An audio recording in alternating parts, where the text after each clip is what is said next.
원장님들은 뭐 저희보다 관리를 굉장히 잘하고 계실 것 같긴 한데 감기 평소에 좀 잘 걸리시는 편인가요?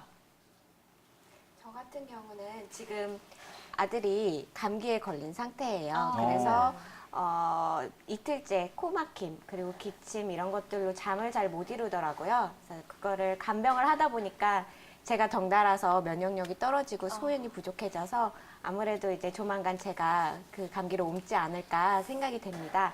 보통 감기 같은 경우에는 면역력이 떨어지는 유아나 노인분들이 많이 걸리기 쉬운데요. 저처럼 특별한 상황, 그러니까 뭐 육아하시는 분들 같은 경우에는 아이들 때문에 과로나 스트레스 그리고 수면 부족 같은 게 있을 때 본인의 면역력이 떨어질 때 감기에 많이 걸릴 수가 있죠. 이렇게 이제 본인의 면역력 상태에 따라서 감기가 걸리고 안 걸리고를 차이를 느끼실 수 있을 겁니다. 다들 독감의 예방, 감기의 예방 이런 것들이 중요하다고 말씀해 주셨잖아요. 그쵸. 그런데 바로 이렇게 예방이 중요한 거는 특별한 치료법이 없기 때문입니다. 우리가 감기라고 하는 거는 1년에 바이러스와 내 면역력이 싸우는 그 과정을 얘기를 하는 거거든요.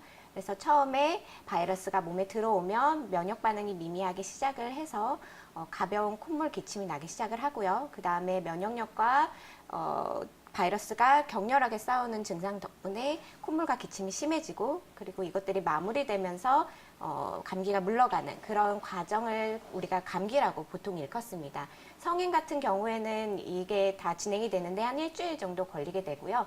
우리가 그럼 감기약을 먹으면 감기가 빨리 낫느냐? 그렇지가 않아요. 일단 이런 감기 증상들이 면역 반응이기 때문에 단지 조금 편하게 넘어가는 감기약 같은 경우는 그런 효과를 가져올 수가 있고요. 특별히 치료법이 없기 때문에 저희가 감기약을 꼭 먹지 않아도 된다고 설명을 드리고 있습니다.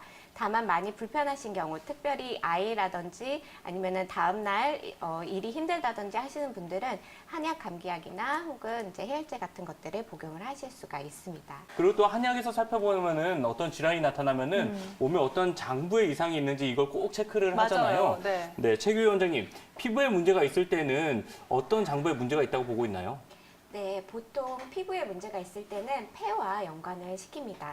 한의학 서적에 폐주피모라는 말이 있는데요. 폐가 피부와 모발을 주관한다 이런 뜻입니다. 실제로 우리가 호흡을 할 때 폐호흡이 90% 그리고 피부 호흡이 10% 정도를 차지한다고 하는데요. 큰 호흡기인 폐가 숨을 잘 쉬게 되면 작은 호흡기인 피부도 원활하게 숨을 쉴 수가 있고 또 폐가 약해지는 경우에는 피부 호흡이 방해되고 그러다 보면 피부 밑에 노폐물이 쌓이고 그렇게 돼서 가렵거나 혹은 두드러기 같은 증상들이 나타날 수가 있습니다.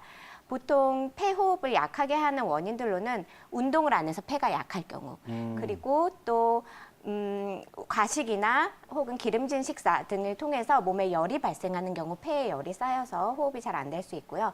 또 스트레스를 많이 받는 경우에 우리가 한숨을 쉬잖아요. 그 호흡이 잘 안 되는 상태를 유발을 할 수가 있는 거죠. 그래서 스트레스도 주의를 하시고 또 술과 담배들도 폐호흡을 약하게 하는 원인이 될 수가 있습니다. 네, 폐 건강에 문제가 생겼을 때도 두드러기를 유발할 수 있다. 참고해 보시기 바라겠고요. 그렇다면 원장님, 뭐 이도저도 특별한 원인을 찾기 어려운 경우라면 두드러기 같은 증상 또 어떤 식으로 바라봐야 할지 궁금하거든요. 설명을 해주실까요? 네, 요즘 각광받고 있는 그런 질환 중에 장누수증후군이라고 있습니다.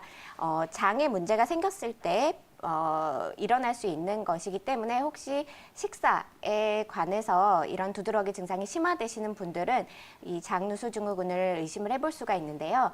이건 어떤 질환이냐면 원래는 저희가 소장벽이 촘촘한 필터로 이루어져 있어서 좋은 영양분을 흡수를 하고 그렇지 않은 유해물질들은 걸러내는 역할을 합니다. 그런데 어떤 원인에 의해서든 이 소장벽의 필터가 느슨해지고 구멍이 생기게 되다 보면 안에서 우리 몸으로 들어왔을 때 위협을 느낄 만한 크기의 단백질 그리고 세균 이런 것들이 몸으로 들어오게 되고요. 혈액을 타고 이것들이 전신을 돌아다니면서 염증 반응 혹은 알레르기 반응 등을 일으키는 것을 장누수증후군이라고 합니다. 이것들을 의심해 볼 수가 있죠.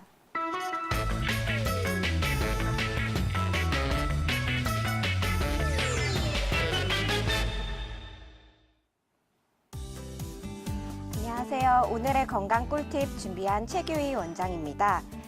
성장 호르몬이 많아야 키가 잘 클 수 있다는 거 누구나 다 알고 계실 텐데요. 성장 호르몬이 잘 나오게 하는 꿀팁 오늘 제가 설명드리도록 하겠습니다.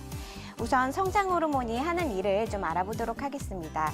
먼저 단백질을 합성하여 근육을 만들어내고 칼슘을 뼈로 저장을 해서 성장기의 성장을 촉진합니다. 또 두 번째로는 체지방을 분해하고요. 세 번째로는 인슐린과 반대되는 작용을 해서 포도당을 합성합니다. 마지막으로 우리 몸의 면역력을 담당하는 역할을 하고 있습니다. 그렇다면 어떠한 생활 습관들을 해야 되는지 차근히 알아보도록 하겠습니다. 성장 호르몬을 촉진하는 생활 습관에는 일단 영양도 중요하고요. 운동, 수면, 그리고 기타 생활 습관들이 다 뒷받침이 되어야 합니다. 이 중에 한 가지라도 빠지게 되면 성장 호르몬이 잘 분비가 되지 않고 성장이 방해가 될 수가 있습니다. 그러면 이것들을 하나씩 짚어보도록 하겠습니다. 일단 처음에는 성장 호르몬은 영양에 굉장히 영향을 많이 받는다고 보시면 됩니다. 잘 먹는 친구가 잘 클 수 있겠죠. 그래서 특히 고단백 식사를 할 경우에 키가 잘 클 수가 있습니다. 따라서 양질의 단백질을 공급할 수 있는 고기 단백질 그리고 생선 같은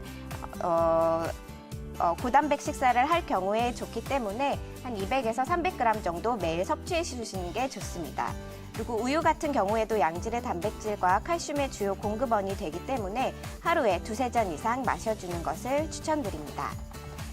한편 우리 성장 호르몬을 방해하는 식습관도 있는데요. 어떤 것들이 있는지 알아보겠습니다. 먼저 성장 호르몬은 포도당을 합성하기 때문에 포도당이 결핍된 상태, 즉 공복이나 당이 떨어진 상태에서 많이 촉진이 되기 때문에 우리가 고탄수화물 식사를 하거나 혹은 젤리, 아이스크림, 초콜릿, 그리고 음료수 같은 당분이 많이 들어가 있는 음식들을 달고 사는 습관을 가질 경우에 성장 호르몬이 줄어들 수 있습니다. 또한 지나치게 배부른 상태, 즉 과식을 하지 않는 것이 중요한데요. 동의보감에 아이를 키우는 10가지 방법에 대해서 기술을 하고 있는데 그 중에 한 가지가 바로 재미정 물편음이라는 말이 있습니다. 이것은 우는 아이를 달래지지 않았을 때 억지로 먹이지 말라라는 말인데요. 아이들을 억지로 먹이고 따라다니면서 먹이고 이런 습관들은 하지 않으시는 것이 좋습니다. 또한 체지방이 많은 아이들은 렙틴이라는 호르몬이 분비가 돼서 성장 호르몬을 방해를 할 수가 있는데요. 우리 아이가 잘 먹고 이렇게 통통한데 왜 키로 안 갈까요? 라고 어머님들이 여쭈시는 경우들이 많은데 체지방 때문에 성장 호르몬이 억제되진 않고 있는지 이런 것들을 확인해 보시면 좋습니다. 마지막으로 저희가 운동 그리고 수면, 성장 호르몬과는 어떤 관계가 있는지 알아보도록 하겠습니다. 운동을 하고 났을 때 성장 호르몬이 큰 폭으로 증가하는 것을 그래프에서 보실 수가 있는데요.